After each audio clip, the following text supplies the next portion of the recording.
Ndonse ende nuk janë numëruar të gjitha votat, rezultatet preliminare tregojnë se disa kandidat kanë besuar rënje të ndjeshme në mbështetjen e votuesve krahasuar me kolegët e tyre brenda partisë. Nga lëvizja vetëvendosje, një ndër emrat që bie në sy është ai Fatos Gecet, kandidati që gjatë mandatit të kaluar shkaktoi reagime të shumta me deklarata të tij publike, nga mbi 50% e votave të numëruara deri më tani ka siguruar pak më shumë se 4.000 të tilla. Rezultat jo fort të kënaqshëm ka shënuar edhe ish-ministre Rozeta Hajdari. Ajo, ndaj të cilës është ngritur akt akuzë për keqpërdorim të detyrës zyrtare, sipas votave të numëruara deri më tani ka marrë pak më shumë se 5.000 të tilla.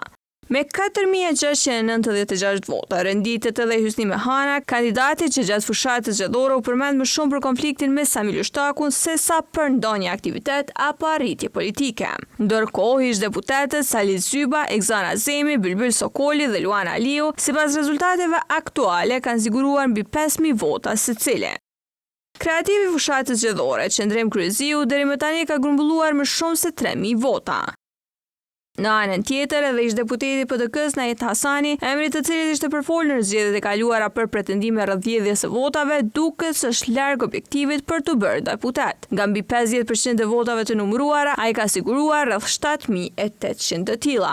Rezultate në nëntpritshmëri duket se kanë arritur edhe Haxhi Avdyli, Alban Zogaj dhe Xhafer Tahiri. Të tre kandidatet deri në këtë fazë të numërimit kanë grumbulluar pak më shumë se 3.000 vota.